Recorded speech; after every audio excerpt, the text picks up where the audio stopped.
22 വയസ്സുകാരിയായ ഒരു പെൺകുട്ടി MA ലിറ്ററേച്ചറുകാരി ഇവള് 6 മാസം കൊണ്ട് പ്ലാൻ ചെയ്ത് ഒരു കാമുകനെ അവളെ ജീവനതുല്യം സ്നേഹിച്ച എന്റെ സഹോദരിയുടെ മകനെ കൊന്നുകളഞ്ഞു എന്നുള്ളത് ഒരു സ്ത്രീയായാലും പുരുഷനായാലും അതിനൊന്നും യാതൊരു കാര്യവുമില്ല. അവള് ബോൺ ക്രിമിനൽ മൈൻഡഡ് ആണ്. 4.5 മാസക്കാലം സെർച്ച് നടത്തി, വെബ് സെർച്ച് നടത്തി, ഓരോരോ വിഷയത്തിന്റെയും കാര്യങ്ങളെല്ലാം മനസ്സിലാക്കി അങ്ങനെ കൊടുത്തു കൊന്ന ഒരു പ്രതി സമൂഹത്തിൽ ഇറങ്ങി നടക്കാൻ പാടില്ല. ഇനിയും ഒരു വേള പോലും മനസ്താപമില്ലായിരുന്നു ഈ പ്രതിക്ക്. ഒരു വേള പോലും മനസ്താപമില്ലായിരുന്നു. കാരണം തെളിവെടുപ്പിനായി കൊണ്ടുവരുന്ന സമയത്തൊക്കെ ഒരു കൂസലുമില്ലാതെ ധൈര്യത്തോടുകൂടി ചിരിച്ചു കളിച്ച് അന്വേഷണ ഉദ്യോഗസ്ഥന് ഞാനിതാ ഇങ്ങനെയാണ് ചെയ്തത് എന്ന് കൃത്യം കാണിച്ചു കൊടുക്കുമ്പോൾ കേരളത്തിൽ ഈ മനസാക്ഷിയുള്ളവർക്ക് ഒരു അമ്പലപ്പ് തോന്നുമല്ലോ.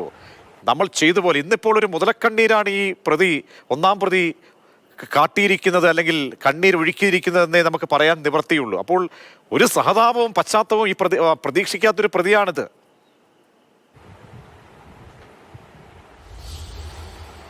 അതെ, തീർച്ചയായും. ഇന്ന് കോടതിയിൽ വന്നപ്പോഴും കോടതി വിധി പറഞ്ഞപ്പോഴും ഒരു സാധാരണ പെൺകുട്ടി പ്രതികരിക്കുന്ന രീതിയിലല്ല പ്രതികരിച്ചത്.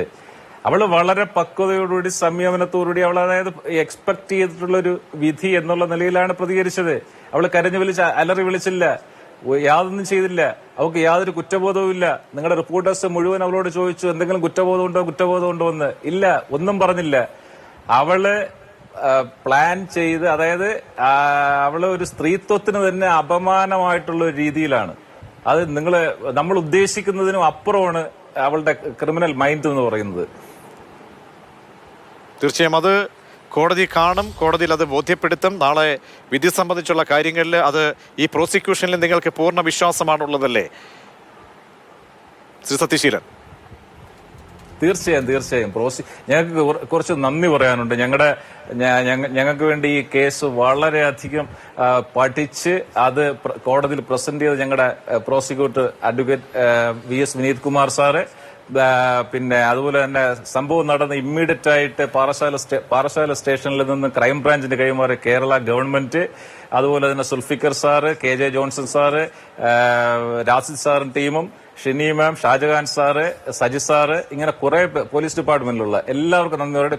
എസ്പെഷ്യലി നിങ്ങളുടെ ചാനൽ ഉൾപ്പെടെ ഈ കേസിന്റെ നാൾ വഴികളിലെല്ലാം ഞങ്ങളോട് ഒത്തുനിന്ന മാധ്യമ പ്രവർത്തകര്, പ്രത്യേകിച്ച് നിങ്ങളുടെ അമലിനെ ഞാൻ വിളിക്കുമ്പോഴെല്ലാം സഹായം നൽകിയിട്ടുണ്ട്, ഓടിയെത്തിയിട്ടുണ്ട്. അത് എനിക്ക് വ്യക്തമായിട്ട് അറിയാം. ഞാൻ പ്രത്യേകിച്ച് നന്ദി പറയുകയാണ്. എല്ലാവർക്കും നന്ദി പറയുകയാണ്. ഈ കേസിൽ ഈ വിധി വന്നതിൽ ഞങ്ങൾ പൂർണ്ണ സംതൃപ്തരാണ്.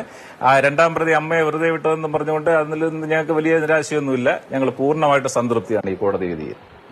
തീർച്ചയായും.